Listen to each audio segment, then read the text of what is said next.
A woman is killed when a car plows into the back of an illegally parked truck. Could there be a medical explanation for this tragic collision? The driver's going at a high rate of speed, weaving from lane to lane in between cars. Then a catastrophic rollover kills the driver of a pickup truck, but spares the life of his daughter riding in the passenger seat. It would have caused a violent rotation. Within less than a second, the pickup truck was on its roof and sliding. Investigators struggle to explain what caused the accident and how one person could survive such a devastating wreck. And two drivers are involved in the death of a young girl riding her motorized scooter. Both admit to hitting her, but investigators must determine who dealt the fatal blow. Something that really caught my eye was the length of the skid marks. Looked several hundred feet. Every year, violent collisions kill 40,000 Americans and injure another 3 million. But there is no such thing as an accident. Every collision has a story as unique as the people involved. Rusty Haight is a leading authority on accident reconstruction. He trains investigators around the world to read the clues and solve the mysteries. All too often, we forget that driving's not a right, it's a privilege. You may have paid for your car, your insurance, your license, but that doesn't mean you own the road. So when you're driving and you're not in complete control of your faculties, that's just reckless. And when I'm talking about your faculties, I mean more than alcohol and drugs. I'm talking about if you're supposed to wear glasses when you drive and you choose not to wear them, then you get in a wreck. Whose fault do you figure that is? Bottom line, alcohol, drugs, speeding, those aren't the only ways to end up facing a reckless driving charge or worse.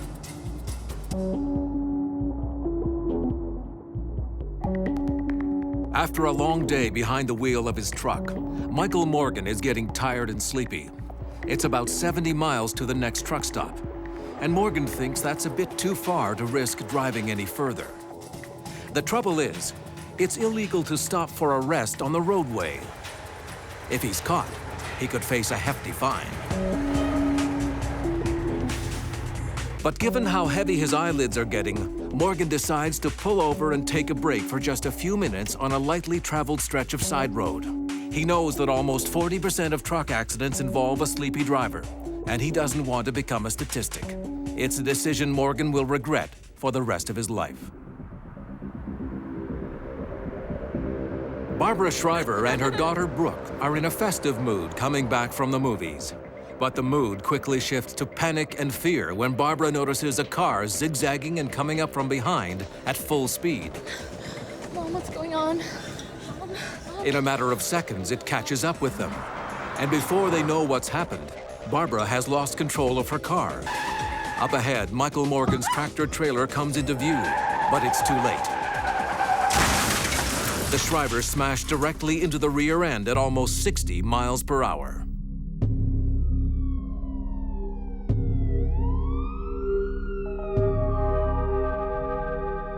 I received a call. They have an accident down here. A car into the back of a tractor-trailer.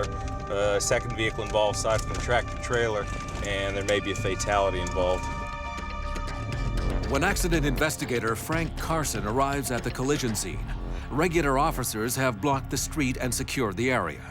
Barbara and Brooke have already been pulled out of their wrecked car and are on their way to the hospital. Barbara is in critical condition. She suffered a lot of head trauma and has bleeding under one of the membranes that protects the brain. She's also suffered bruises on her lungs. As for Brooke, she's luckier, having escaped with a broken arm, nose, and facial cuts.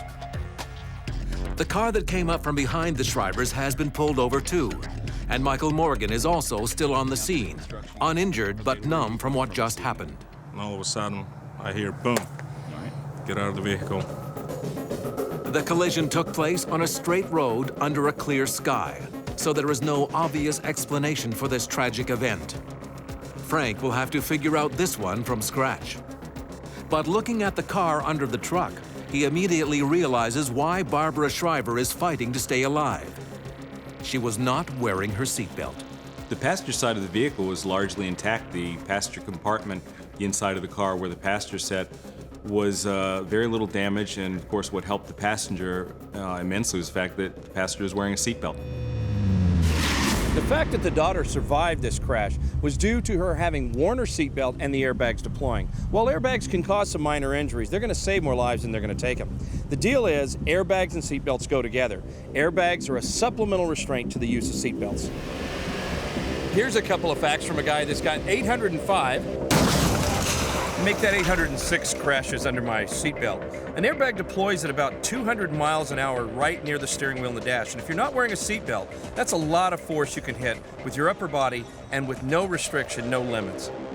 Even when you're wearing a seatbelt, you can still suffer some abrasions on the inside of your arms from the rough airbag material itself. And in some cases, you can even break your wrist. Why is that? Because you could throw your arms up in front of your face like our pal the dummy here. This action can cause further damage, like broken noses and even broken arms. Hey, but you think those injuries are bad. Imagine how they'd be without seatbelts and airbags. Remember to buckle up. Seat bags and airbags aside, what the Shrivers have experienced is one of the most deadly and violent collisions possible. What police call an underride. Well, this bar that we're looking at here is called an underride protection bar. The truck drivers commonly call it an ICC bar because it's mandated by federal law. What it's designed to do is to keep the car from running underneath the tractor trailer. And if the car has a blunt front end, it works pretty well. Unfortunately, the modern vehicle is getting more aerodynamic, more low to the ground, more wedge shape, and they tend to run underneath the ICC bar. Rides underneath it, the ICC bar ends up in the passenger compartment and injuring the drivers and passengers a little bit more. At this point, Frank Carson knows the obvious. The Shrivers' car crashed into the back of the truck. The question now is why? Frank's focus shifts to other physical evidence, the tire marks. There are plenty of those in this case, and they are giving a pretty clear picture of what happened in the final few seconds before the Shrivers slammed into the back of the trailer at high speed.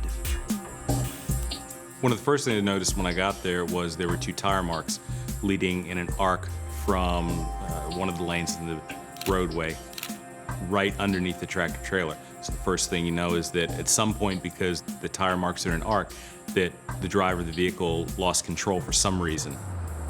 Well, there were two other tire marks that belonged to the third vehicle, and those marks led from what was the point of impact to the place where the vehicle came to a final rest. There is a third car stopped at the scene, and it could offer clues to what happened. Frank goes to examine it. The third car had very little damage to the front end. Very intact, could have started the car up and driven it away if you needed to. Are you declaring an emergency, sir? Watch all episodes of Ice Pilots. Watch on mobile devices or the big screen. All for free. No subscription required. Download Veely now. That third car belongs to Denise French. Ma'am, are you okay? According to the police officer who first arrived at the crash, French was acting very strangely. She was eerily calm and seemed completely detached from what was going on. But there was no smell of alcohol on her breath or in her car. Were you in this accident? I don't remember. I don't think so. No. You don't think so? The interesting fact is the driver of the vehicle, who's conscious and talking to the officer at the scene when they arrived, lost consciousness before the paramedics arrived, which indicates she had some type of altered level of consciousness or some medical problem going on. French loses consciousness before she's able to provide any useful information to the investigators. Unable to revive her, emergency personnel on the scene rush her to the hospital. At this point, they are unclear what caused her to collapse. It could be a reaction to drugs or alcohol, or she could have simply fainted as a result of traumatic shock. The post-traumatic reaction to people at accidents vary from hysteria to very calm acceptance of what happened to not believing what happened. Everybody who's been in an automobile accident has that moment of, I don't know what's going on.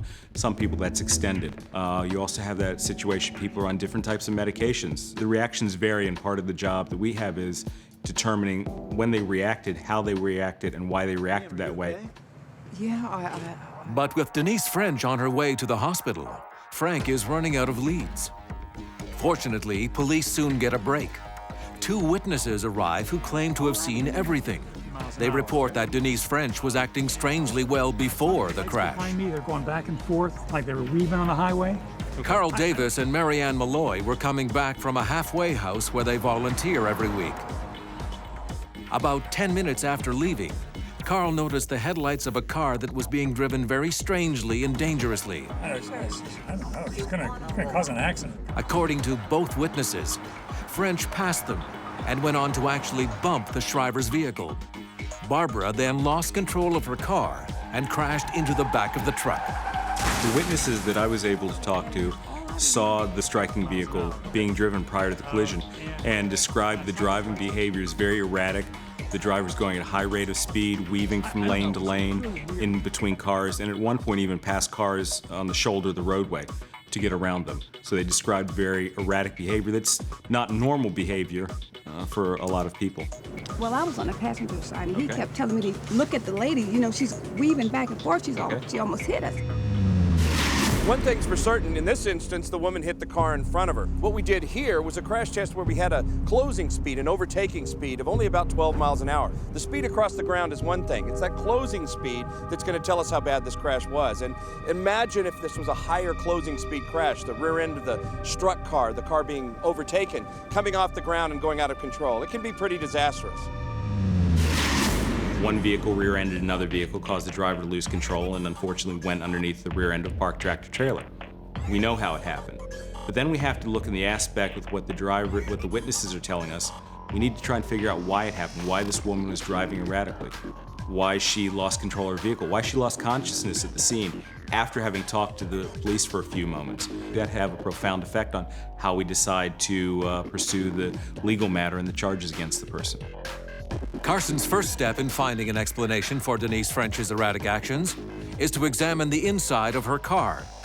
There are no signs of alcohol bottles or drugs, but something does catch his attention. One of the first things I noticed when I looked inside of the vehicle, there was a lot of sugary sodas, hard candy, there were pastries in the car, and all over the place, in the glove compartment, in the center console, on the front seat, on the back seat. And there are a lot of people who have a sweet tooth, but they don't normally keep that amount of sugary candy with them. We all have certain experiences that bring about certain stereotypes. We expect to see the sports car pulled over by police. What doesn't fit that stereotype would be a middle-aged woman driving what would appear to be recklessly down the road. For police on the scene, they're going to draw on their experience. They're going to draw from the physical evidence, and they're going to bring it all together. But if something doesn't add up, there's usually a reason.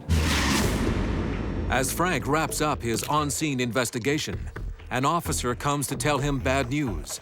Barbara Shriver has just died of her injuries. Just got confirmation from the dispatcher. The woman in a car accident just died. Okay. What Carson still can't figure out is why her car got bumped in the first place. With the death of Barbara Shriver, all the attention's focused on the other driver, Denise French. It's not clear why a middle-aged woman traveling alone would suddenly start driving erratically. It's also not clear why she seems unaware of the consequences of the crash. Depending on answers to those mysteries, Denise French may be headed for prison. Coming up, startling new information in Denise French's medical records forces a dramatic turn in the investigation. The driver told me that she started feeling bad and she thought that she would get off at the next exit. And later, investigators replicate a deadly rollover crash, hoping to find out how one passenger walked away unharmed.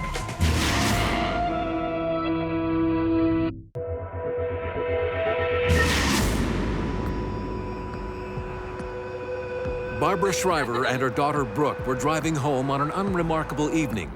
They never made it. Shriver's car piled into the back of a tractor trailer after being hit from behind by a driver who was weaving all over the roadway. It's now Frank Carson's job to find out why. Frank's just learned some unfortunate news. Barbara Shriver died as a result of her injuries.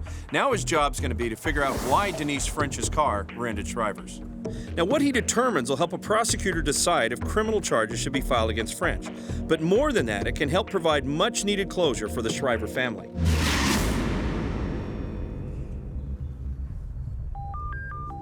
Frank Carson gets a phone call from the hospital. Denise French, who had passed out shortly after the collision with Shriver's car, is awake again. At the hospital, French reveals that she is a type 1 diabetic. What happened? You've been in an auto accident. I'm a diabetic. Diabetes is a disease in which the body does not produce or properly use insulin, a hormone that is necessary to convert sugars, starches, and other food into energy. As a former emergency medical technician, Frank Carson has seen his share of diabetic episodes. When your blood sugar level gets very low, most people realize that as hunger, or if you get really hungry, you get the shakes. With a diabetic, the reaction can be a little bit different. Again, Frank Carson's medical background helps him play out possible scenarios that would explain her actions before the crash and her attitude afterwards. He starts to wonder whether she was having a diabetic crisis. Normally, if diabetics, the sugar level drops too low in their bloodstream, they don't get that sugar that they need from hard candy or soda, they'll start feeling agitated, they'll start becoming disoriented, perhaps hallucinating, and eventually they'll begin to lose consciousness and pass out, and then it becomes a real health crisis for them, whether they're driving or whether they're at home doing the dishes. It's possible an insulin imbalance led to this tragedy, but one thing doesn't add up. French's car was full of soda and snacks that would have temporarily brought her levels back up, and not a single bottle or bag had been opened. For someone that's lived with this disease as long as this lady has, and made the plan she obviously has made carrying this around with her, it doesn't make sense that she wouldn't take advantage of the solution. It was right here in front of her. So the first thing that you think of is there's some negligence involved. Here's a person who's been a diabetic for 20 years and may not have been managing their condition as well as they could have. Frank Carson has collected all the clues that the crash scene can offer. With Denise French awake, the next answers will have to come from her. He goes to interview her at the hospital, but what he hears only deepens the mystery.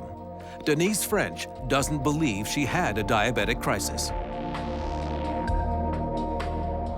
The driver told me that she had missed her exit where she was going to. She had gotten lost, so she decided to keep going, and she started feeling bad, and she thought that she would get off at the next exit to try and find some place where she could stop and take something to eat, perhaps to get over this feeling, see what was wrong with her, and that's what she remembers. But Denise French also admits something very important to the outcome of this investigation. She says she doesn't keep a log of her daily diet, her blood sugar level, her insulin intake. The fact that she isn't doing this basic activity may add up to outright negligence in terms of this crash. Denise French may be looking at a charge of reckless driving causing death. But as Frank Carson assembles the evidence to present to the prosecutor, he uncovers something startling. It might even mean a 180-degree turn in terms of the possible reckless driving charge. As always, Frank Carson asks to see the medical records of the drivers involved in the accident, and that's where he finds an explanation, not only for French's behavior behind the wheel, but why she couldn't feel a diabetic attack coming on in the first place. She had, within the past several weeks, been diagnosed with high blood pressure or hypertension, and she was prescribed medication to help control that. One's a diuretic, and the other type is called beta blockers. Beta blockers work by regulating the way the heart beats, lowers the heart rate so your blood pressure lowers. Because what beta blockers do is they will tend to mask or not allow the diabetic to realize that they're having their diabetic crisis. It masks the normal clues that they would have. And that appeared to have been the case with this lady. Frank Carson's conclusions are simple. The beta blockers masked the normal warning signs of a diabetic crisis and left Denise French helpless to prevent it.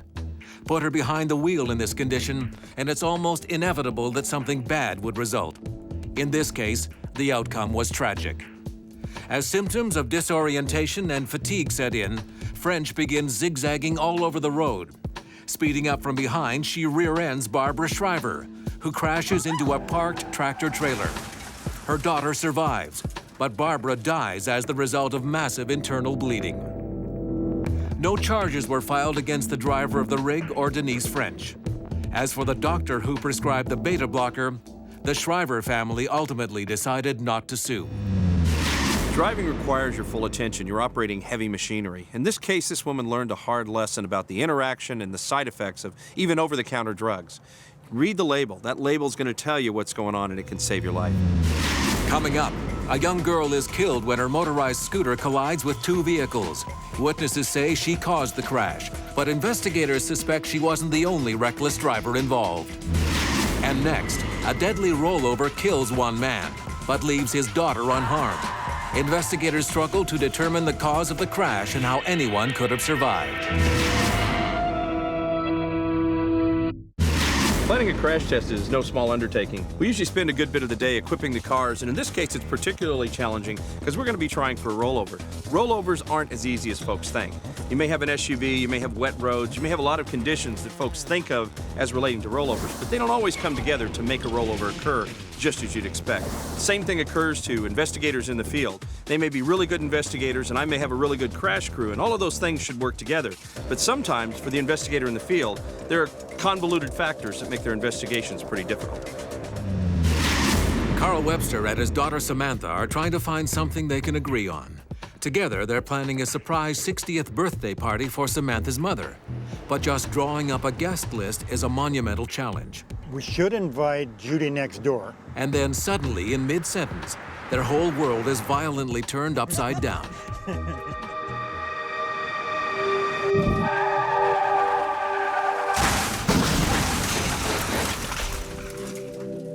Despite the fact that he was wearing a seatbelt, Carl Webster is killed instantly, his upper body crushed as the truck rolls over and slides off the road.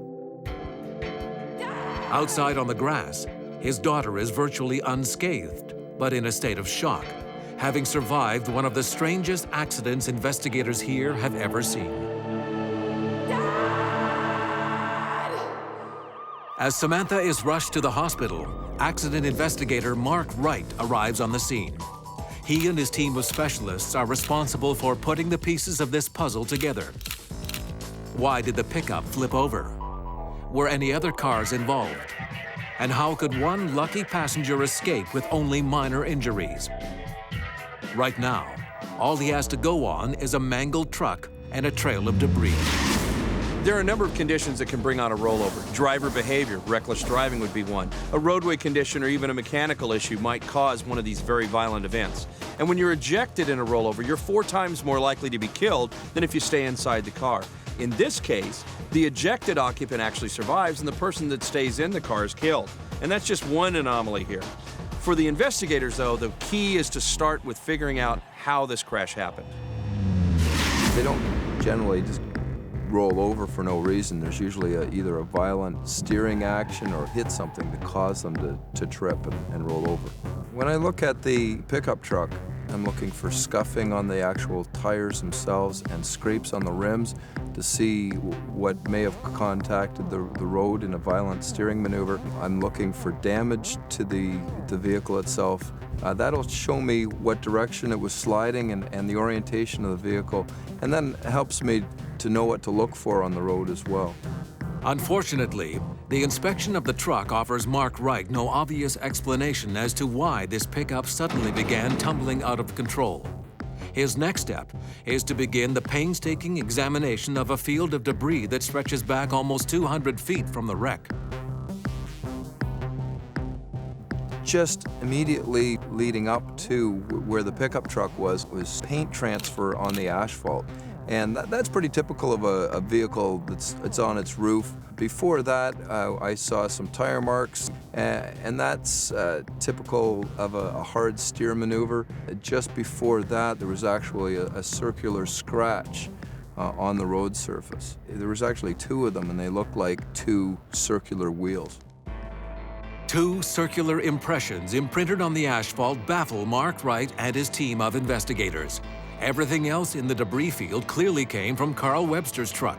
But the source of these marks and the role they played in the crash is a complete mystery.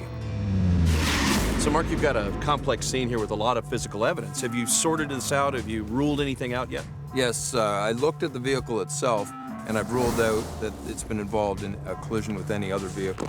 Have you got a working theory so far? Yes, I do. Actually, we've got a tire scrub and a circular impact mark on the ground, which does not come from the involved pickup truck. So my theory at this point is that it's hit something to cause it to go out of control. And you haven't found that yet? No, we have not.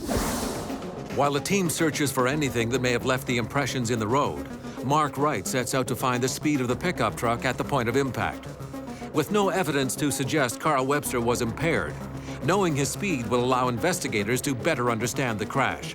They'll know how suddenly a hazard would have appeared to Webster and why a minor impact produced such a devastating crash. Energy is equal to 1/2 mass times velocity squared. It's a very elementary equation that a lot of accident investigators learned in high school and middle school, but probably thought they'd never use again. Turns out, for accident reconstruction, this is a very useful model. We know the energy. We can figure out how much energy is used up skidding the car or doing damage. We know the mass, we know the weights of the car. So there's two of the unknowns. The last value, speed, that's what we're a lot of times solving for. And if we know these two, we can get to that one. Mark determines that Carl Webster and his daughter Samantha were doing just 50 miles per hour in the seconds before their pickup struck an object in the road, flipped onto its roof, and began rolling across the road. As the on-scene investigation wraps up, Mark Wright is left to wonder about just what Carl Webster hit and whether he saw it in his final seconds or was oblivious to the danger. So you're driving down the road and you're faced with debris. You have two choices. You can swerve or you can hit it.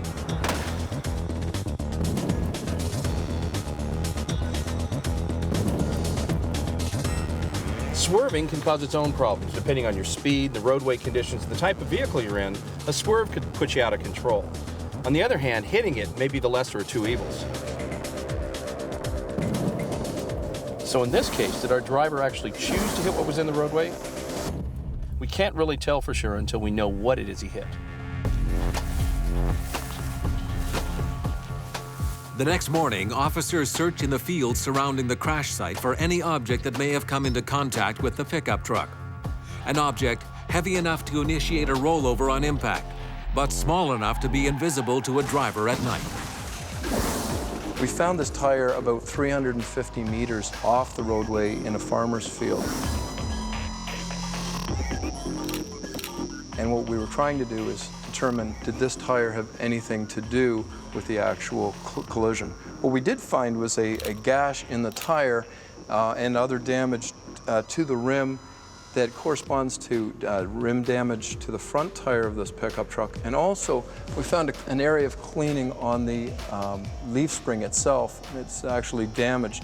So we've been able to determine that this tire was impacted by the front tire of the pickup truck and then contacted the leaf spring on the pickup truck. The tire would have caused a violent rotation. In this case, it rotated counterclockwise within less than a second. The pickup truck was on its roof and sliding. How this tire wound up in the middle of a high-speed road may never be answered, but it's now clear that it caused the rollover that took Carl Webster's life. Although the front end of the pickup was able to skip over the tire, the rear end could not. And the force of the impact with the back wheels was enough to send the truck tumbling across the road. But this discovery only gives rise to more questions. With one mystery solved, Mark Wright must turn his attention to Samantha Webster's miraculous story of survival.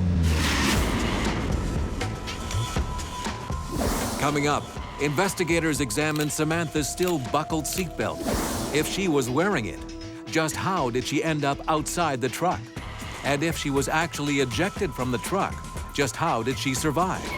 Reenacting a destructive rollover just might give investigators the answers they need. And later, two drivers admit to hitting a young girl who was driving her motorized scooter down the middle of the road. But their stories and those of eyewitnesses clash with the evidence police find at the scene. I was going to be looking at an investigation that involved high speed, grossly over the 30 miles per hour.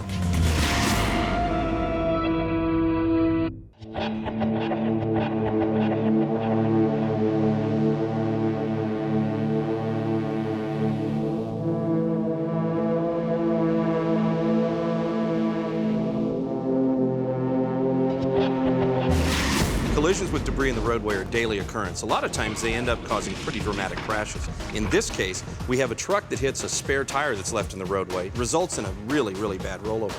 The driver staying in the car is actually killed, and the passenger who was ejected walks away with minor injuries. Usually it's the other way around. This is a pretty amazing case. The forces experienced by occupants in a rollover are catastrophic.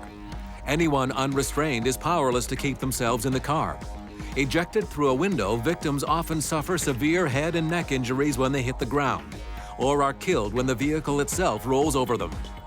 Even if they're belted in like Carl Webster, they can be crushed if the roof caves in on them. But investigators are stumped by Samantha Webster's remarkable story of survival. Her physical injuries suggest she was not in the wreck that killed her father. Police hope she can tell them exactly how and when she escaped the truck.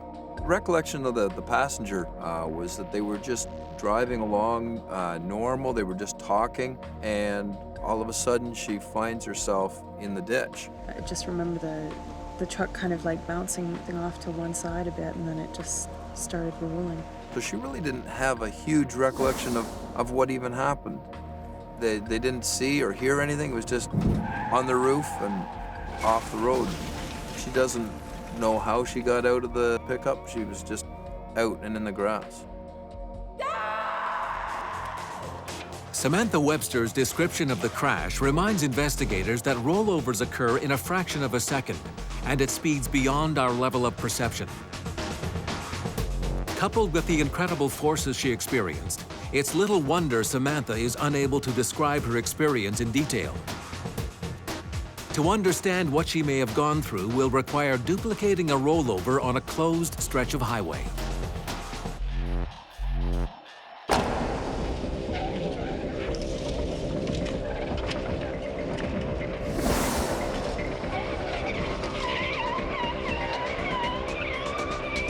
First attempt got both front tires off. Yeah. I cheated more.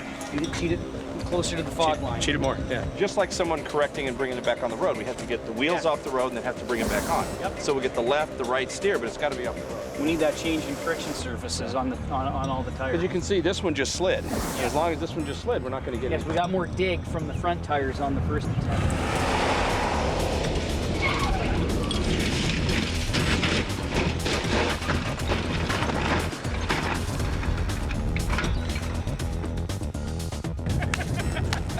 Now that's the way it should work. That was 3 complete turns and it landed on its feet just like a cat. Now look at the big impact on the passenger side, on the off side of the roll. That would not be very friendly for the passenger. No, this is ugly. Rollovers are incredibly violent events. Once where I had 4 or 5 inches of headroom, all of a sudden now, on this side, I find I have next to none. But still in all, seat belts are going to save your life. They're going to keep you in the car and protect you, keep you from moving to the roof when the roof's on the ground, and that's the best protection, much better than being out on the road. The damage done to the SUV during the rollover test only reinforces the unlikelihood of Samantha Webster's miraculous escape. But Mark Wright has spent the better part of an afternoon examining the wreck of the pickup, and he now has a theory as to how Samantha was able to beat the odds and survive. We were able to conclude that coupled between the seat belt, it's attached to the B-pillar, and when the vehicle rolled over, the B-pillar was compromised, and that created some slack in the seat belt, and that, along with the seat braking itself, created more slack. So the seat belt did its job initially in the initial rollover to hold the passenger in place, but on the second impact, when the pickup truck actually left the road and went into the ditch, there was enough slack that the passenger was ejected through the passenger side window. Fortunately for her, the ditch was soft grass, the ground was moist, and it was able to assist her in not sustaining any serious injuries. Typically, if a person's ejected, they come to an immediate deceleration because they hit another stationary object. That individual then will sustain massive acceleration, deceleration, rotation forces on the brain, leading to eventually brain death. In this scenario, what happened was that there was a slower deceleration because the person was perhaps sliding along the grass, and those types of deceleration forces that one associates with severe brain injury did not occur. Mark Wright arrived on the scene of a fatal rollover and found more questions than answers. But with the last piece of the puzzle in place, he is finally able to say exactly how this tragedy unfolded. Carl Webster is driving his pickup at about 50 miles an hour. Suddenly, he hits a fully inflated tire lying in the middle of the road. The front end of the pickup immediately bounces, raising the rear wheels. When they touch back down, the left rear spring cuts into the tire, forcing the truck onto its side and into a deadly rollover. Samantha's life is saved in those first milliseconds by her seatbelt, which holds her firmly in place. But the roll is so violent, it smashes the roof and rips her seat from its moorings, providing a momentary slack in the belt. This allows Samantha to be ejected out of the passenger window and onto the soft roadside grass. Had she stayed in the truck, she would have most likely been crushed to death. Although grateful to have survived, Samantha Webster doesn't dwell on how lucky she is. Her own survival is a daily reminder of the night she lost her father. The other interesting aspect of this crash was that spare tire in the roadway. You have to wonder how many people drove by that without hitting it. Drivers have a responsibility to secure the load in their vehicles. They also have a responsibility to get things out of the roadway that come off their vehicles when it's safe to do so. In either case, we wouldn't have known all of that had it not been for the good work of Mark Wright and the other investigators involved. Next, a young girl is struck by two drivers while riding her motorized scooter. Both say they couldn't avoid the collision. The physical evidence says otherwise. I got to the scene. Something that really caught my eye was the length of the skid marks. I'm sure you've seen it before. A kid as young as 9 or 10 on a scooter zooming in and out of the streets and intersections. It makes you ask yourself, when are we old enough to be a responsible driver? Well, you'll get an answer in this next story.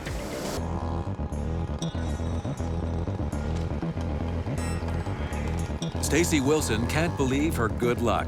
Her best friend Heather has just let her borrow a brand new motorized scooter for the first time. The 14-year-old is a bit wobbly on it, but gets going okay. After a quick loop through the neighborhood, she's just a few blocks away from home, but she'll never get there. Stacy's scooter drifts into the wrong lane of traffic with tragic consequences.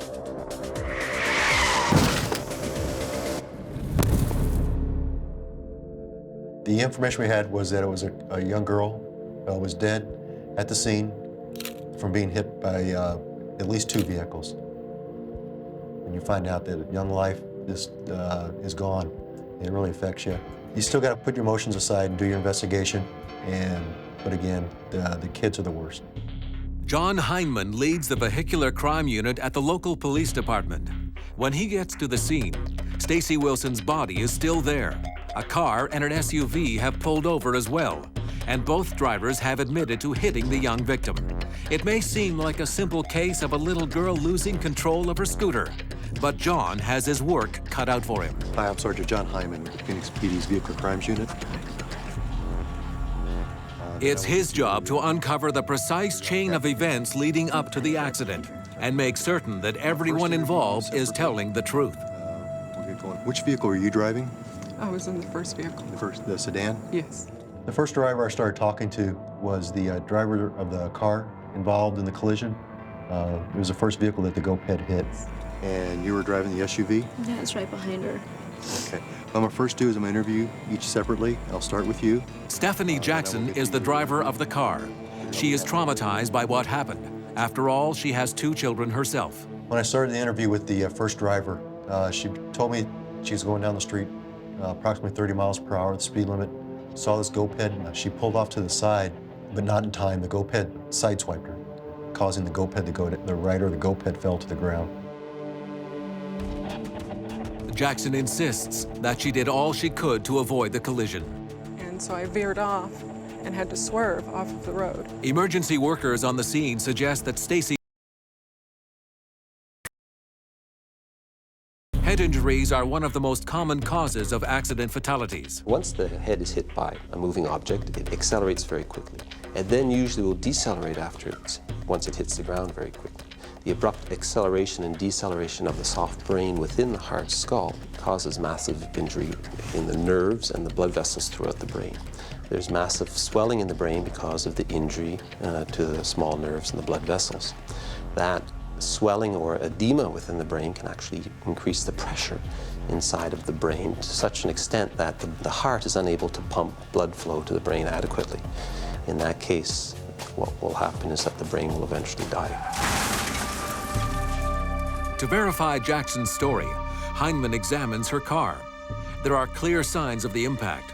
A black scratch mark along the side of the vehicle appears to be consistent with the driver's explanation that the scooter and the car came in contact. There was alcohol, but we didn't drink. Hindman also has witnesses. Bridget Turnbull and her brother James were walking down the street when they saw Stacy pass by on her motorized scooter. James gives the most detailed testimony.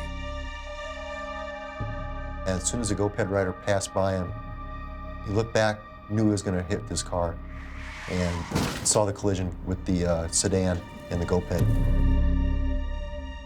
The witnesses appear to confirm that it was young Stacy who hit the car, just as the driver said. The next interview is with Kathy Morgan, the driver of the second vehicle involved. Morgan is also in shock. She was following the car in her SUV and saw the car brake and pull over. The next thing she knows, there's a young child lying on the roadway in front of her. Morgan hits the brakes, but could not avoid running over Stacy. Kathy, as you were behind your friend, how fast were you going? I was going the speed limit, like 30 or 35.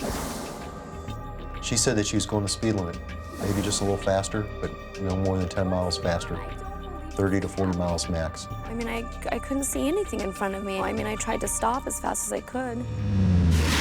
So everyone appears to be singing the same song here. They've all got the same story going. The little girl's riding this motorized toy vehicle down the middle of the road. The two drivers, they tried to avoid her. They just couldn't. Case closed, right? No. Turns out the physical evidence is telling us someone is responsible for the little girl's death. Some people think that, these automobiles, they're just accidents. And the criminal charges aren't warranted because it's just an accident. Well, they're not accidents, they're collisions or crimes. In any crash, what the drivers say and what the witnesses claim they saw can help investigators determine what happened. But the strongest stories are always told by the physical evidence. Injuries to bodies, marks on the vehicles. It doesn't lie. And in the investigator's mind, that physical evidence is adding up quite differently than what at least one of the people involved is saying. Something that really caught my eye was the length of the skid marks. Looked several hundred feet in length. Knowing this was a residential street with a 30-mile-an-hour speed limit, 200 feet of skid marks is going to put the speed up around 60 miles an hour on this vehicle, twice the speed limit that was the posted speed. John measures the skid marks, and as he expected, they confirm his doubts. The driver of the SUV was well over the speed limit before she ran over the child. Skid marks on the roadway, and police work would call that a clue. It's a clue that tells us she was on the brakes trying to stop the car. She's probably too inexperienced to realize that skidding, you're just going to go in a straight line. She'd let her foot off the brake. She probably could have steered, regained control, and avoided the crash. Looking at the evidence on the road, the skid marks, I knew that driver was reacting to something, and that hit her brakes hard. And had she been going that speed limit, she would have stopped in ample time to avoid the impact with the young girl on the road. Now, whether that would have saved Stacy's life is a crucial issue here. The little girl did hit her head on the pavement after bouncing off the car. But Hindman doesn't know yet which impact actually caused the child's death. Depending on the answer to that question, one of these drivers may be looking at some jail time. Coming up, investigator John Hindman turns to an expert in biomechanics to build his case against one of the drivers. The parents of 14-year-old Stacy Wilson are looking for answers after a tragic accident on a nearby residential street. The investigation so far has shown that Stacy's motorized scooter ran into the side of a car, knocking her backward onto the roadway. An SUV following close behind could not stop before running her over. After measuring the skid marks, accident investigator John Hindman has determined that the SUV was going nearly double the speed limit. A lot of factors can affect how a vehicle behaves when a driver hits the brakes. The condition of the road, the weather, wear and tear on the brakes themselves. All of those factors may play a role here. Since it was a criminal investigation, took the SUV and did a series of skid tests. 3 of the skid tests at 50 miles per hour, 60 miles per hour, and 40 miles per hour. Took all 3 tests, came up with my values that I needed for the investigation. Drivers don't realize what a difference 10, 15 miles an hour makes when it comes time to brake. It can be the difference between a good scare and a guilty conscience. What I'm gonna do is I'm gonna take this car and I'm gonna skid at 30 and then 50. See how much difference it really does make. Obviously, the faster a vehicle is traveling, the harder it is to control in a skid. At this point, it's John Heineman's opinion that Kathy Morgan, the driver of the SUV, should be charged with vehicular manslaughter. 5 miles per hour. Kathy, I had a chance to look at the investigation. I know the GoPad's on the wrong side of the road, but I have an issue with your speed. I told you I was going the speed limit. You're not going 30 or 35. Just your skid alone has you at 60 to 65 miles per hour. I was not. There was nothing I could do. It wasn't my fault. It's going to be a homicide investigation. What? And the case is going to be sent to the county attorney's office. I didn't do anything. I didn't mean to hit that girl. Young girl died. And had they been going 30 miles an hour the speed limit, nothing would have happened. They would never even impacted that victim. So we got an obligation to the victim to set forth the criminal proceedings and put the criminal justice system in motion. You know, maybe harsh, but there's consequences with everything. The next step is to determine exactly how the victim was killed. To get a conviction, John's going to have to show that it wasn't the first impact and fall to the ground that killed the little girl, but rather the second impact with the SUV. To do that, he's going to go to a biomechanical expert for a head drop test. Biomechanical experts examine how both internal and external forces impact the human body. The head drop test will help determine if the force of Stacy's fall after the first collision with the car caused her fatal skull fracture. John, what we have here is a drop tower. This will allow us then to look at the question, in this case, of whether or not falling over could have produced the head injury that we see in the victim. And this is what it looks like. What we saw in the head drop experiment, John, was the force that results strictly from a fall. And we demonstrated on the basis of magnitude that that would be insufficient to produce any kind of major head injury, certainly not a fatal one. Remember that Stacy was wearing a helmet, which significantly reduces the impact and the injuries caused by the fall alone. And that is only one of the elements that leads Kerry Knapp to his conclusions that Stacy could not have died as a result of her fall. Her head injuries reveal another story. What you get in a broad-based strike like that is, if you get anything, you get a very large, round depression. And in this particular case, what we had is a very, very severe skull fracture in this area with multiple depressed fragments. That requires not only a lot of energy, but a very focal strike. There's only one source of high velocity, high energy focal strike, and that would be strike by the following SUV. But for the county medical examiner, things are not so clear. In the autopsy report, he disagrees and writes that the fall alone after the collision with the car could have caused Stacy's death. It will be the county prosecutor's job to decide if, even with conflicting medical opinions, he will charge Kathy Morgan for reckless driving. As for John Heineman, his investigation is finished, and he can now replay the tragic chain of events that led to Stacy Wilson's fatal accident. The 14-year-old was enjoying her first ride on a motor scooter when something went terribly wrong. For some reason, she ends up crossing the center line and running into the oncoming car of Stephanie Jackson. She is knocked off her scooter, and her head hits the ground hard. Coming from behind at 60 miles per hour, Kathy Morgan hits the brakes, but is unable to stop before running over her body. Stacy dies of a severe skull fracture, but in the end, the county prosecutor decided not to charge Kathy Morgan for vehicular homicide. While she was clearly speeding, the inconsistency between the biomechanic and autopsy reports left doubt as to which collision actually caused Stacy's fatal injury.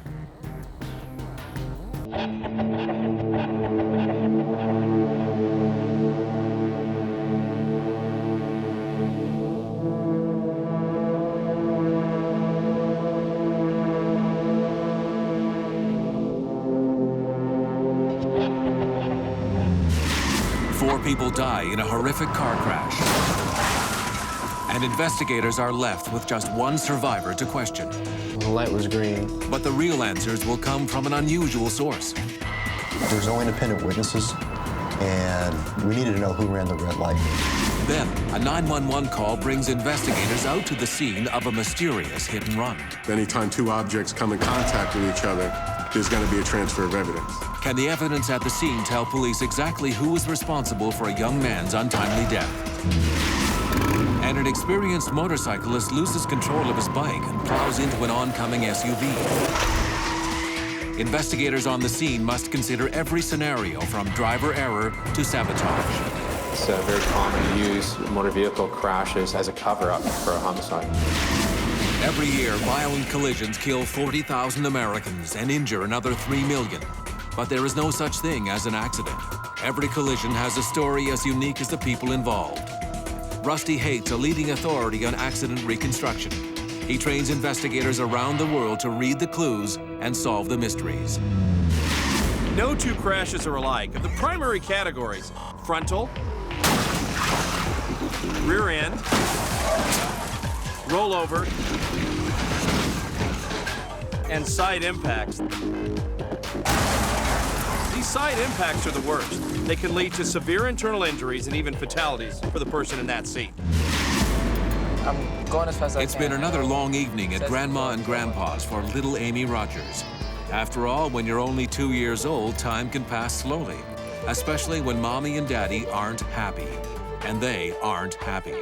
An argument over an upcoming move has left her parents at odds again. The young family leaves for home, tense, upset, and in a hurry.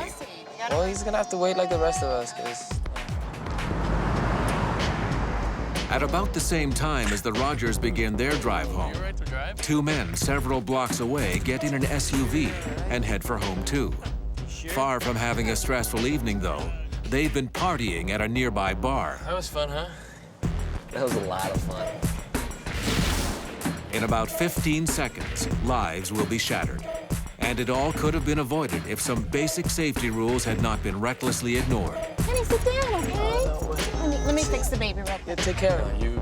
You've had a lot to drink.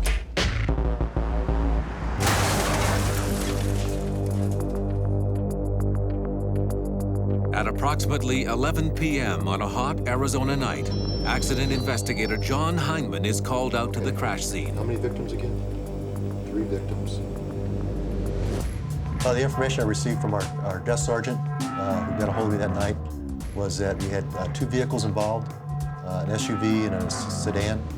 There was 3 victims. It's a very bad one. The SUV is in the middle of the road.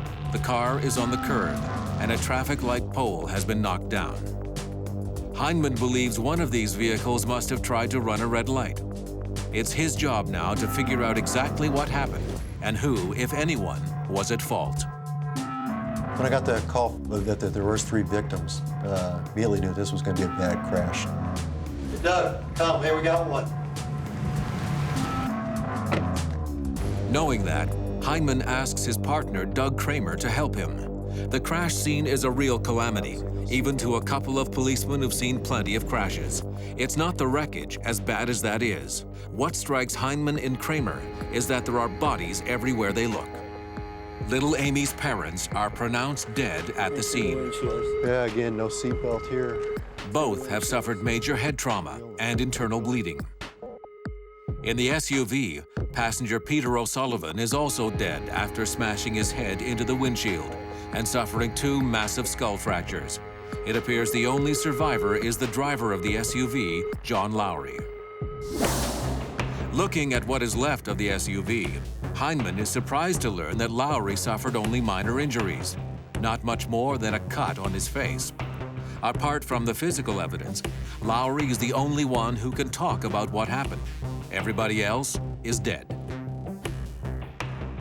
At the scene, we didn't have there was no independent witnesses to this collision, and we needed to know who ran the red light. That was a key for us.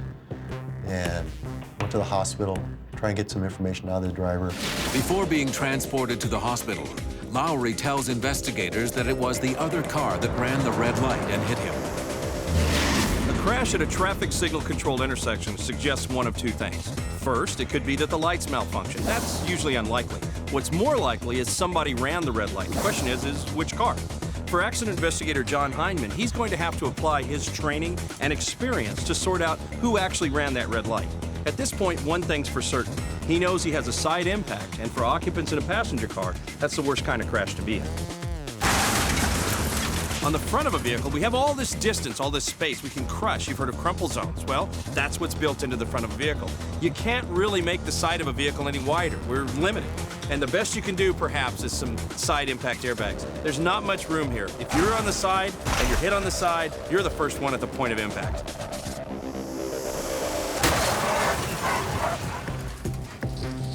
So in a situation like this where you have a passenger that's thrown all the way over to the driver's side, you can expect to see massive injuries to the head with the brain being jostled around, to the vertebral column, and to the internal organs where they can be torn from their attachments. You can have severe internal bleeding. As Heineman and his team prepare to start gathering the physical evidence, they're informed of a disturbing new development. They were at the scene. Fire captain approached us, told us they saw that the back window had been broken, and there may be a fourth victim. Through the broken windows of the couple's car, firefighters notice a child seat and some toys. Heineman asks firefighters to search the surrounding area, hoping against hope that it wasn't the tiny body of a child that broke the back window. And then a scene that seemingly couldn't get any worse does.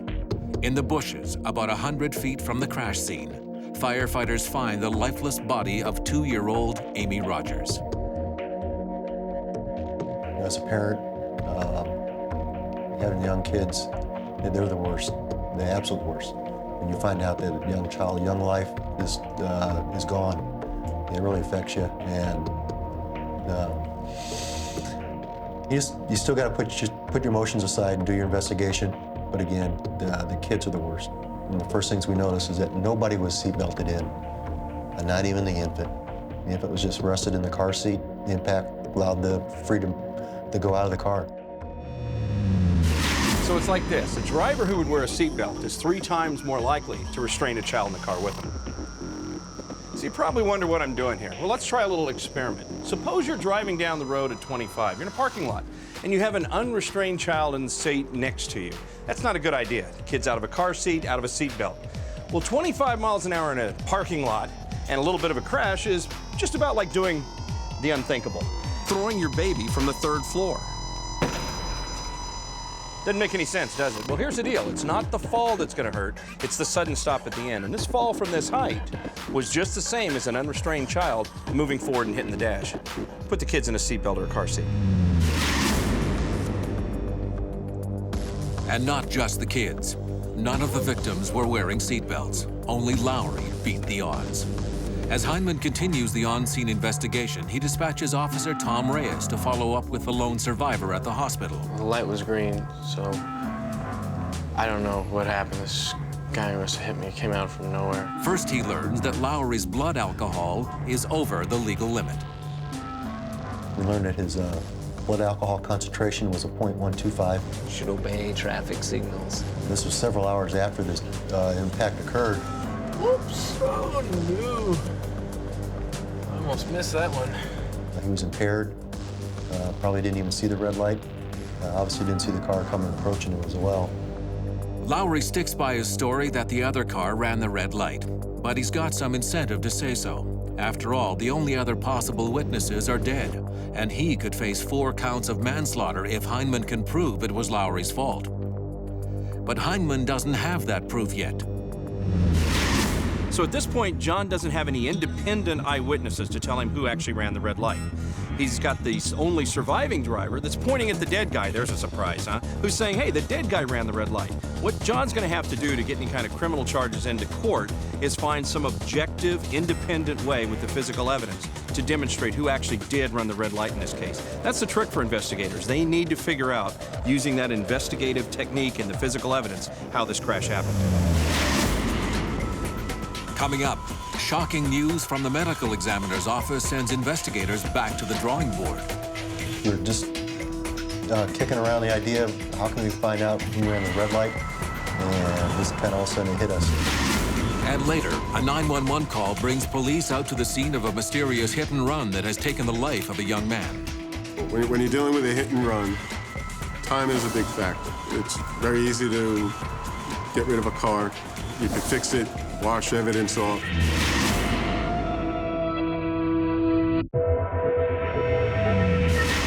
Accident investigator John Heineman is piecing together one of the worst cases he's ever handled. 4 people are dead, including a 2-year-old who wasn't properly buckled in a car seat. In fact, no one was wearing a seatbelt. There is only one survivor in this crash. Belts aside, alcohol's a factor. Lowry was driving impaired. Still in all, John has to figure out which of the 2 drivers tried to beat the red light. In fact, may not have noticed the red light. I think she's over there. The fact that Lowry was driving under the influence makes him more likely to have run the red light. But Heineman will need proof. And right now, this mystery is offering up few clues. John's next step is to start collecting and analyzing the physical evidence. Here, there are some car parts in the road, but there are no real tire marks. And tire marks are what the accident investigator is going to use to really piece this together. For him, that lack of tire marks is going to be a real challenge. With no skid marks, at least one thing is clear. Neither driver was on the brakes when the collision happened. That would explain the violence of the crash. Obviously, something that came through our mind was that neither one of these drivers saw each other. They didn't react. One of the drivers didn't even react to the red light. But then Heineman learned something that could turn his theory about the SUV on its head. Results from the medical examiner come in. It turns out Kevin Rogers was also impaired, not by alcohol, but by methamphetamine. Did you take something? I took something. I'm with the guys. What do you expect me to do? We knew we had one impaired driver, and we kind of had a hunch that he may be the one that ran the red signal. Now we had 2 impaired drivers, one with the alcohol and the other with the drugs. So it's back to square one. If both drivers were impaired, either one could have ignored the traffic signals. But Heineman knows only one of them really did. Trouble is, how to prove it. We're just kicking around the idea of how can we find out who ran the red light, and just kind of all of a sudden it hit us. Hey, let's get the bulbs and have those analyzed. And the key to this investigation was rested on the light bulb that I collected at the scene. When the car knocked down the traffic light, the bulbs in that signal shattered. It occurred to Heineman that by analyzing the filaments in that broken bulb, they could determine which light was on and which was off at the time of the crash. That means investigators will be able to tell who had the green and who had the red when both cars entered the intersection. What you look at from a forensic examination is that you're looking at the coil structure and you're looking at the shape of the overall filament. In the case of the red, what we have is a fractured filament. These are a cold break, which means it was off at the time it fractured, and you have a series of small coils that have just broken off. If you go to the green, what you see is the same support, but look at your coil structure. You have stretching, you have a breakdown in the general shape. It's no longer in the nice curved C shape. This means that it was soft at the time of the accident, which means that it was on. So because of this type of deformation, we are able to say that the green lamp was on at the time that the vehicle struck the pole.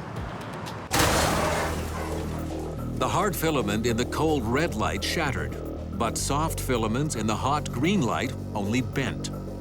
Since the downed pole was facing Alex Rogers' car, it's immediately obvious to investigators that he had the green light when he entered the intersection. What happened was we had the sedan approaching on a red light. The speed wasn't very great. The signal turned green for the sedan. Went not very fast, 25, 30 miles through the intersection, and was T-boned by the SUV at a high rate of speed, which we felt ran the red light. With the results of the test on the traffic lights, John Heineman can now replay the sequence of events that led to the fatal collision. Amy Rogers and her parents were on their way back home. They were about to cross an intersection, the same intersection John Lowry and his friend were approaching. The family had the green light. The SUV had the red, but never stopped. Nobody was on the brakes when the vehicles collided. Both drivers were impaired, Lowry because of alcohol, Amy's father by drugs, and no one was wearing a seatbelt. The tragic results of all these factors led to 4 people dead and only 1 survivor. John Laurie's the only survivor in this crash. Like is so often the case, a drunk driver responsible for a collision walks away from it, but he won't get away for long. Because the other driver was also impaired, Lowry was not charged with the maximum sentence. He finally pled guilty and received a sentence of 8 years in prison. Coming up, investigators struggle to explain how an experienced motorcyclist could lose control of his bike and end up on a deadly collision course with an SUV.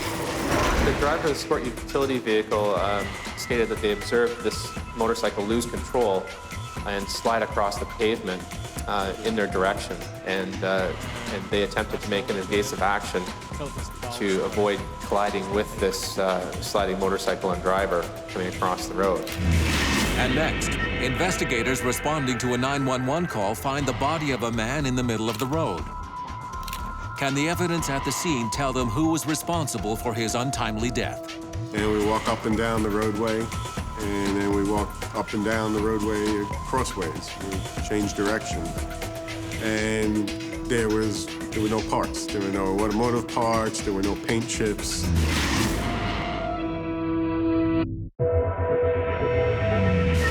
In the real world, as in dreams, nothing is quite as it seems. Look, I didn't write that, Dean Koontz did, but I've certainly experienced that as an accident investigator.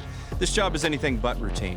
Every once in a while, you run across a case that makes you say, and I thought I'd seen everything. Well, this case is a perfect example.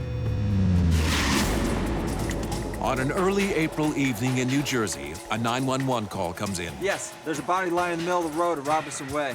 Looks like he got hit by a car.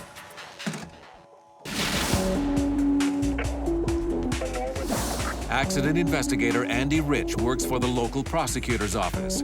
He gets to the scene not long after the 911 call has been made.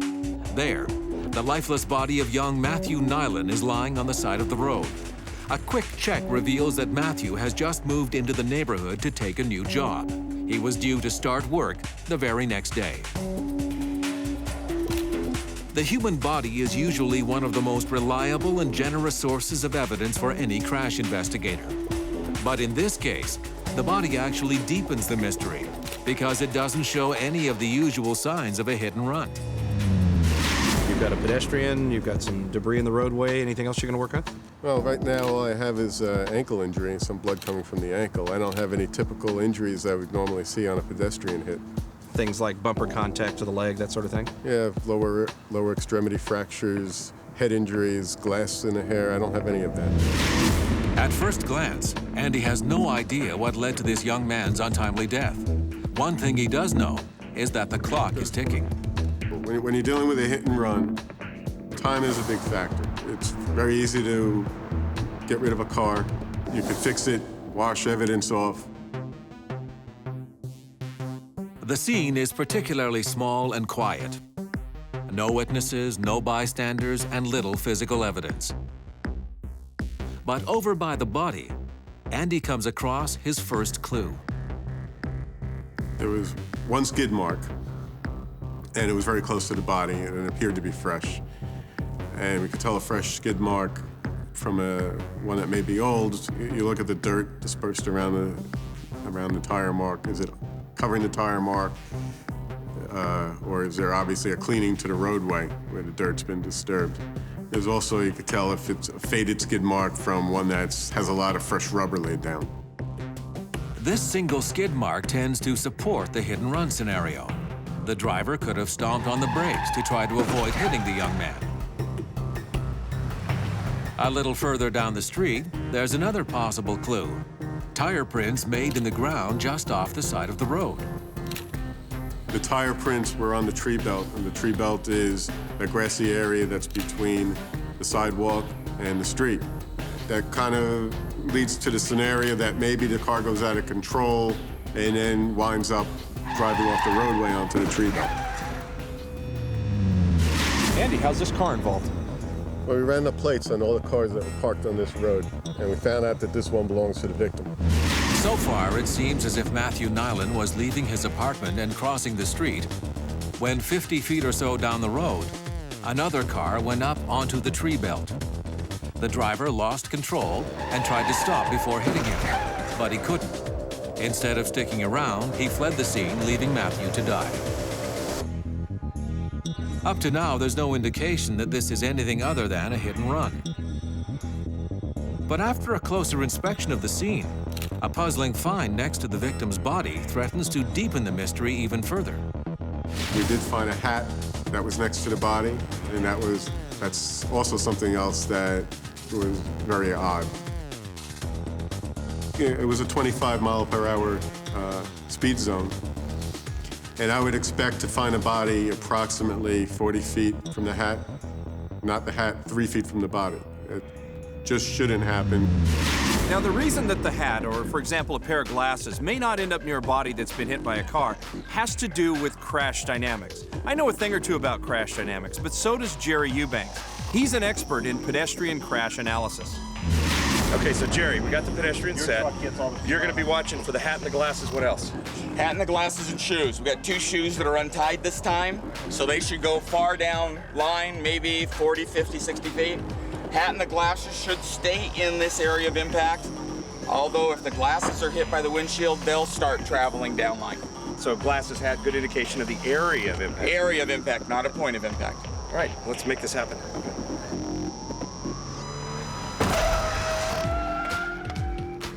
So we have the head crash, and we find that the evidence we expected to see near the point of impact is here.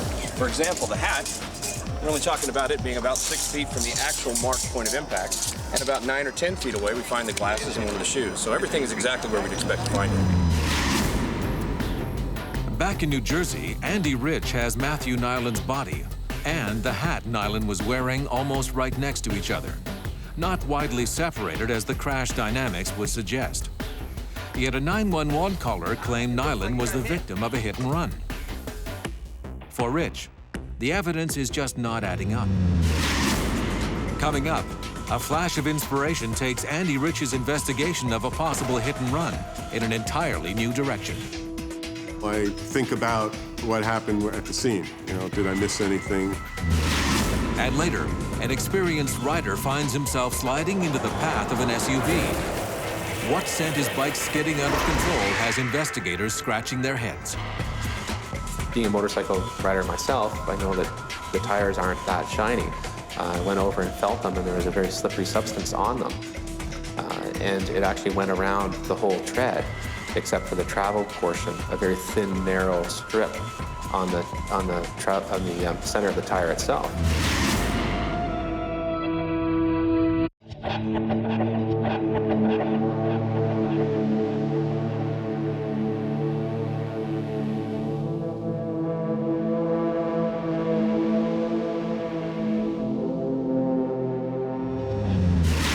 The body of 23-year-old Matthew Nyland's lying on the side of the road in suburban New Jersey. We've all seen this before. 1 minute, a healthy young kid. The next minute, a grieving family trying to pick up the pieces. Andy Rich is the first stop on that long road. He's here to find out exactly what caused Matthew's death, both for the parents and the authorities. But this case is getting stranger by the moment. Anytime 2 objects come in contact with each other, there's going to be a transfer of evidence. We walk the grid, and we walk up and down the roadway, and then we walk up and down the roadway crossways. And we change directions. And there were no parts. There were no automotive parts. There were no paint chips. In fact, the car should not be the only source of evidence in this case. Matthew Nyland's body should also show signs of the collision. Here's why. So, Jerry, accident investigators working pedestrian crashes are going to find evidence from the body on the road, right? Yes. What kind of evidence do they look for? Well, as in this case, we've got clothing fabric. You can find hair, blood, and flesh. Shoe prints also. Do you have to be dragged by the car for this to show up? No, in this case, we had the dummy thrown, and when he hits the ground, we get these larger marks, and the smaller mark is a secondary bounce. So just sliding will get that transfer? Yes. After the body gets hit by the car, and it's sliding around along the ground, this guy's wearing jeans. Normally, I would expect to find some jean transfer, blue material, that gets rubbed off the jeans onto the pavement. Back in New Jersey, Andy Rich can't find any signs of transfer at the crash site. But then, just as they're wrapping up their on-scene investigation, Andy gets his first lucky break. Broken glass has been found on a nearby street, glass that may have come from the fleeing car. What could have happened here is maybe some headlight glass could have broken, got caught on the bumper. The driver takes a very hard turn, and now that glass, because of the force from the turning, gets thrown off that car a block away. But on closer inspection, Andy's first promising lead quickly evaporates. It looked like window glass from the side or the rear windshield of a car, not the front. When the front windshield breaks, it stays together because it's laminated.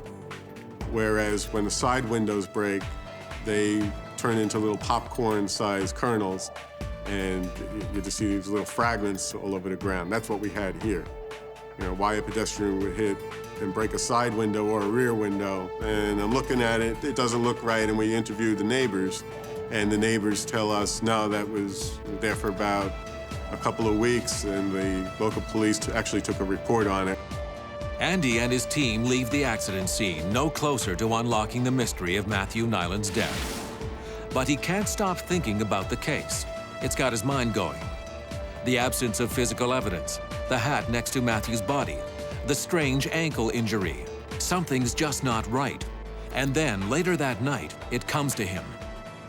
As normal, I think about what happened at the scene. You know, did I miss anything? And I started thinking, if I jumped from the roof of the apartment building, where would I land? And I just started thinking about that. It's now the next morning. Rich has been working on the case for more than 12 hours. In the early daylight, he goes back to the scene to take a few measurements at the nearby apartment building. If someone were to jump off the roof or get pushed, they'd land just about where Nyland's body was found. The case has taken a brand new turn. Nyland may have been killed or committed suicide, but Rich isn't concluding anything just yet. Just because that body was found where I theoretically would think it should have ended up after jumping from that building doesn't mean that that's what happens. But still, Andy now has a solid working theory that can be validated by further examination of the body. Injuries from a fall are very different from those caused by a car hitting somebody on the street. It was important to see what the medical examiner had to say. Hello. Hey, Andy, how are you? Okay, what happened? Well, I want to talk to you about this pattern of fractures on the legs. He's got an oblique fracture in the right thigh, a fracture of the left lower leg, and the interesting pattern of fractures is symmetrical fractures at the ankles.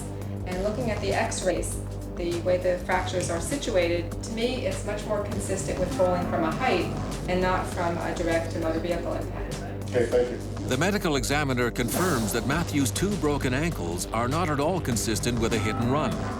But those injuries would correspond with a fall from a height. Judd, as an expert in collision trauma biomechanics, you see certain types of injuries, and are pedestrian injuries, are they consistent with just that type of event, or are they common to other events?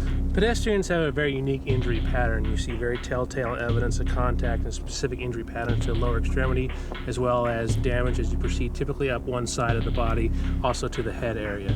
So there is a very distinct pattern. Things are finally coming together for Andy Rich. But there are more checks to be made. He gets a warrant to search the roof of Matthew Nyland's apartment building. He wants to verify a couple of things he found on one of Nyland's running shoes. What was found on the bottom of the sneaker, wedged into the treads of the sneaker, was a pebble.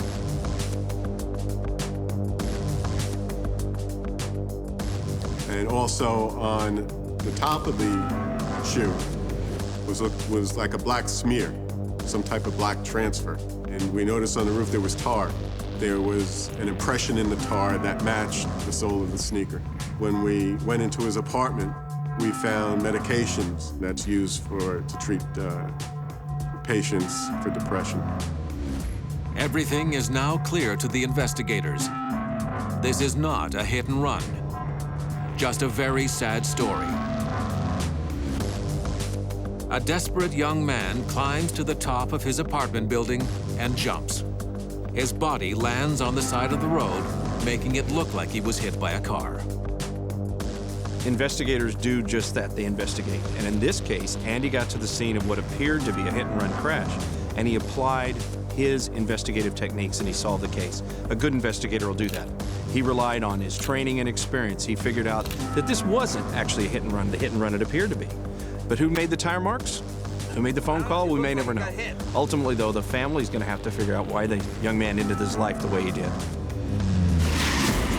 Next, investigators are baffled when a motorcyclist's fatal injuries seem to have come from something other than a motorcycle crash. We attend the autopsies just to ensure that foul play is not involved.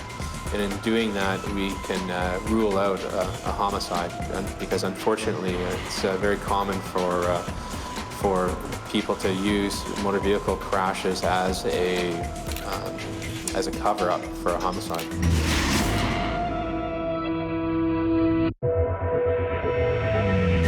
There's nothing like the feeling of the wind blowing through your hair when you're riding a bike. I remember because I had a bike and once upon a time I had hair.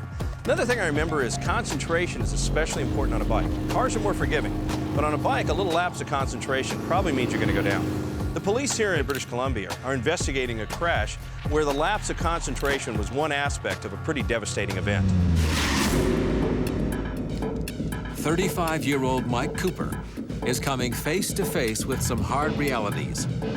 His job has become stressful and uninteresting, and his marriage of 12 years is coming to an end. I'm gonna go get the kids now. One of the few things he still enjoys is his bike.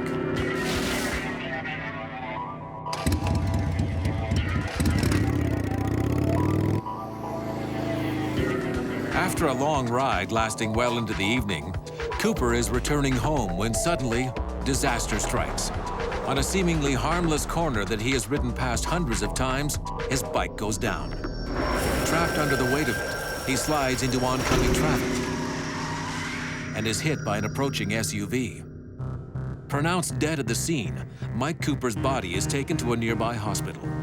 The driver of the SUV, Marcus Schrader, is visibly shaken and waits for a team of collision reconstructionists led by Constable Jeff Vance to arrive.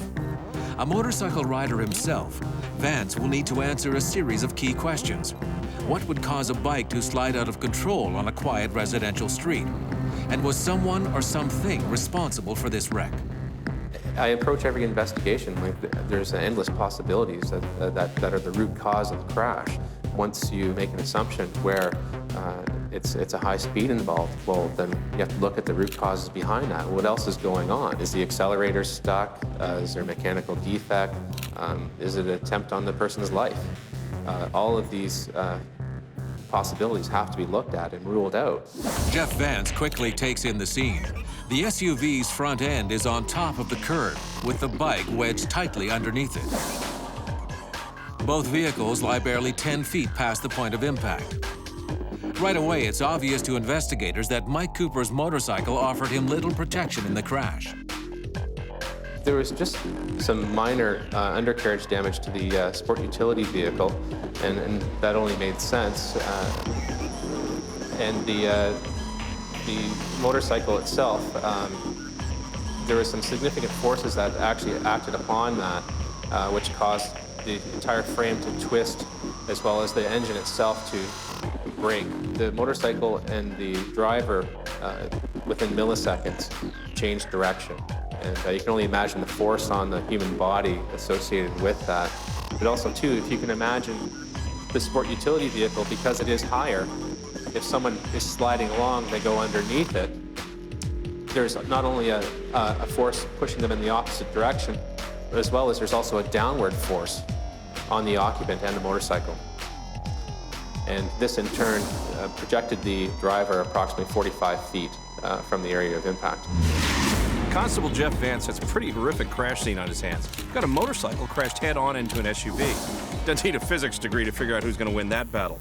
Now, what he's got left over is the SUV driver who's telling one version of the story. That's the human element. But he still has the vehicles and the environment to deal with. They'll tell the rest of the story. In the majority of investigations, it is the human element that poses the most difficulty for investigators.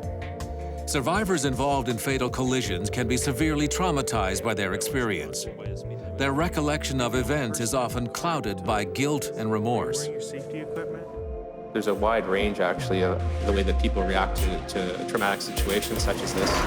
Everything from a denial, such as there's nothing wrong, I haven't done anything wrong, right through to an absolute collapse, where people can't handle the stress and collapse, and also do require immediate medical attention.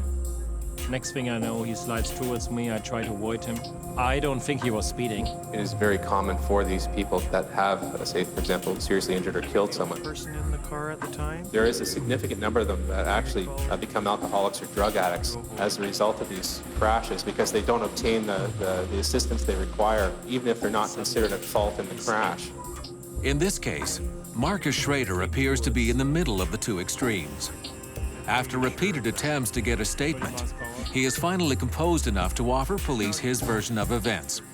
To get at the truth of exactly what happened here, investigators will compare Schrader's story with the physical evidence at the scene.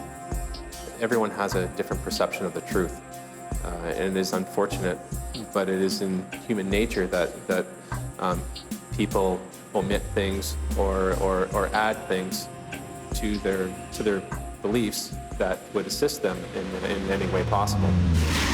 So, Jeff, you've had a chance to talk to the driver. What's he told you? He was driving along, minding his own business in the fast lane, saw the motorcyclist lose control, slide into his lane. He tried to maneuver around the motorcycle and swerve into the curb lane. Unfortunately, they hit. So he fixated on the target. That's not uncommon for a non-professional driver. Professional drivers are often taught to steer toward the dust and debris because the crash has already been there and left. For the rest of us, unfortunately, we tend to follow the action too often, and it's unfortunate for this guy. If Marcus Schrader had swerved to his left instead of his right, chances are this fatal impact would have been avoided. By steering to his right, Schrader inadvertently put his SUV on a collision course with the motorcycle.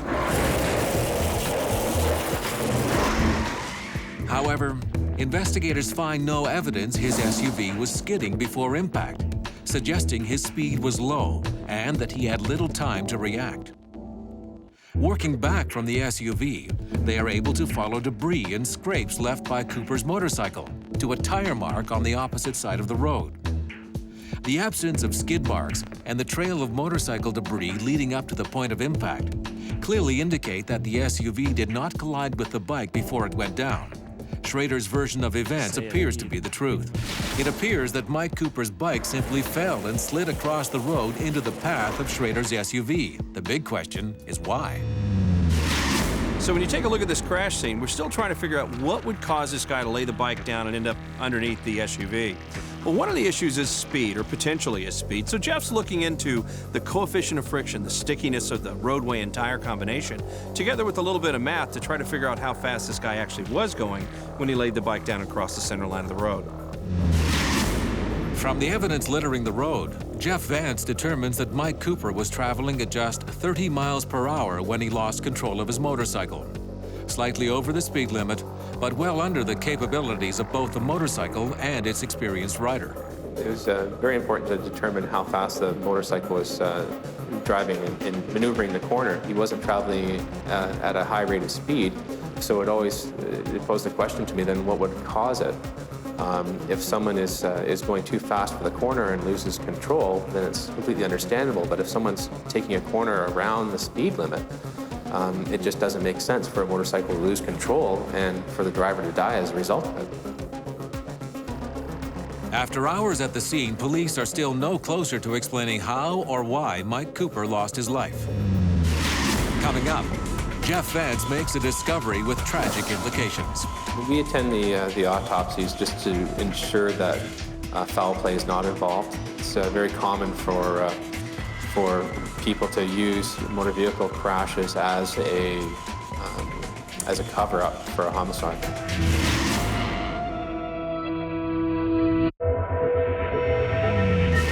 A motorcyclist is dead after a crash with an SUV. Jeff Vance, the lead investigator in the case, has quite a puzzle on his hands. When a motorcycle's in a turn, there's sideways forces and up and down forces acting on the bike. You adjust those forces by your lean angle, adjusting your speed, and braking. Jeff's wondering, did the rider in this case actually do something that upset that balance? He's hoping the body will give him some clues. We attend the autopsies just to ensure that foul play is not involved. And we do that through ensuring that the injury profile on the individual is consistent with the damage to the vehicles and the accident scene.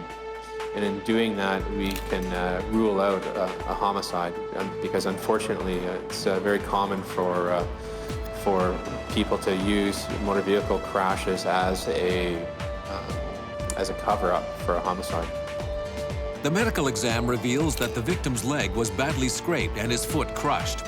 His skin was literally torn inside out during the slide-out and the impact with the SUV. The injury is horrific, but not fatal. A toxicology report shows alcohol in the bloodstream at the time of his death. But the levels are so low, Jeff Vance quickly discounts any theory that Mike Cooper was driving while impaired. As the autopsy draws to a close, the medical examiner calls Jeff's attention to the victim's head x-rays. They clearly reveal the cause of death, but they also send the entire investigation back to the starting line. A hole in the skull, just above the left eye, produced massive trauma and significant blood loss. A helmet was recovered at the crash scene, but this injury suggests a helmet was not being worn at the time of the collision. When could the injury have occurred? Did Mike Cooper hit something that caused him to lose control of his motorcycle? Or did something or someone hit him? Jeff Vance will need to carefully re-examine the bike to find the answers. When a motorcycle hits a car, you don't expect them to die of a puncture wound to the head, especially if they're wearing a helmet. More typically, you'd expect them to have had injuries to their neck or to their internal organs. Their aorta can even be just torn off and they can bleed internally and die within minutes. Back at the police garage, Jeff Vance now knows what killed Mike Cooper, a puncture wound to the head. Revealing how the wound was caused will determine if the crash was an elaborate hoax to cover another crime or a catastrophic failure of a vital piece of safety equipment. Examining his personal effects, Jeff Vance quickly determines that Mike Cooper sealed his own fate the moment he put on his most important piece of protective gear, his helmet.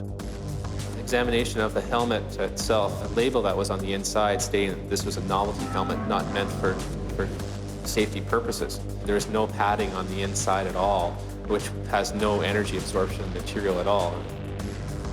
And this would also explain some of the trauma to this driver's head as well. If you can imagine the motorcycle sliding on its side, moving across 3 lanes of traffic, and being struck by a northbound sport utility vehicle. So basically, his head went up and struck the turn signal on the handlebar of the motorcycle, because that also hit the sport utility vehicle's bumper. And we know this through the examination with tissue being found on the turn signal, as well as the damage to his skull. So Jeff's had a chance to look at the bike, and he's got the rider dynamics figured out. As the rider went into the slide, he fell to the pavement, and the cheesy helmet struck the roadway, moving off his head and offering him less protection. So that when the bike hits the SUV, the rider goes forward, his unprotected head now hits the turn indicator. What Jeff's got to do next is to figure out what caused that bike to lean and then slide out. While examining the bike, trying to determine what caused Mike Cooper's fatal slide, investigator Jeff Vance is repeatedly drawn to the tires of his motorcycle. Shiny and slippery to the touch, it appears as if the sides had been polished with a product designed to keep car tires from fading or cracking. Could the polish have affected the motorcycle's handling on the night of the crash? Being a motorcycle rider myself, I know that the tires aren't that shiny. I went over and felt them, and there was a very slippery substance on them.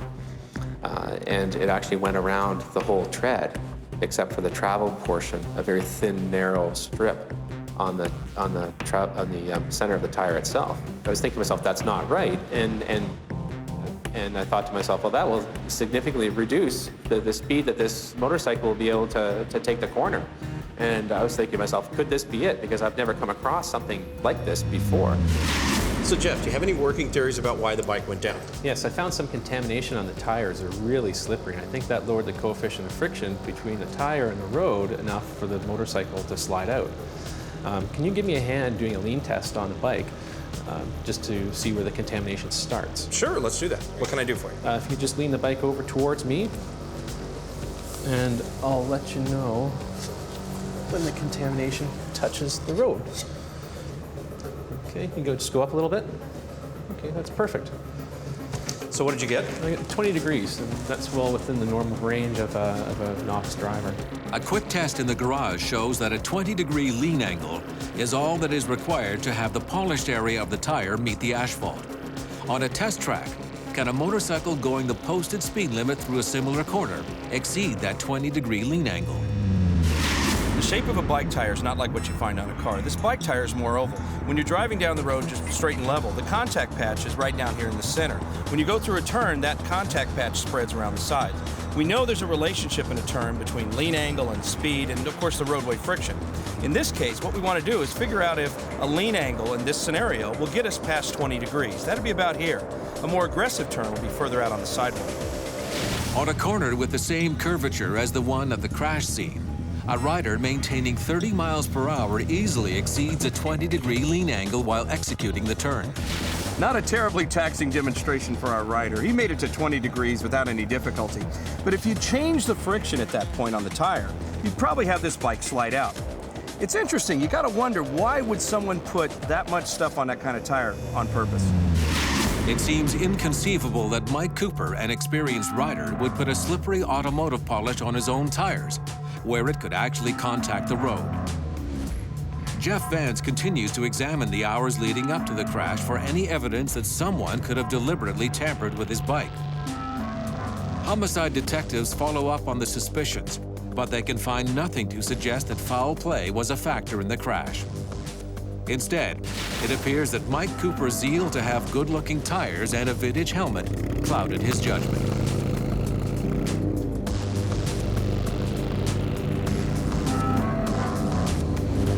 Jeff Vance began his investigation with a commitment to finding the cause of this crash and to explain how a low-speed impact killed a fellow motorcycle rider. He now has his answers. After a long ride to clear his head, Mike Cooper is returning home on a road he has ridden hundreds of times before. As he rounds a curve, his lean angle exceeds 20 degrees, putting an area of his tires slick with polish into contact with the asphalt. In a split second, his bike is down and sliding into the path of an SUV driven by Marcus Schrader. On impact, his head collides with the handlebars before his body is thrown into the grass on the side of the road. Evidence from the scene, the medical exam, and the motorcycle itself paints a picture of a man who made a series of poor judgments. Using a rubber polish on his own tires and choosing to ride without a proper helmet ultimately sealed Mike Cooper's fate. I've investigated over 1,200 collisions now, and I cannot think of one of them being an accident. They are avoidable. It's as simple as that. Driver error is a huge factor in all of these, let it be speed or alcohol or just inattentiveness. I have not come across a true accident myself. There's no doubt about it that riding a bike requires a different skill set than driving a car, and greater concentration. One of the things that Jeff's investigation reminds us is that riders have to be responsible for their own safety and their safety equipment. This guy made a series of mistakes, but sometimes it's only one mistake that could end a life.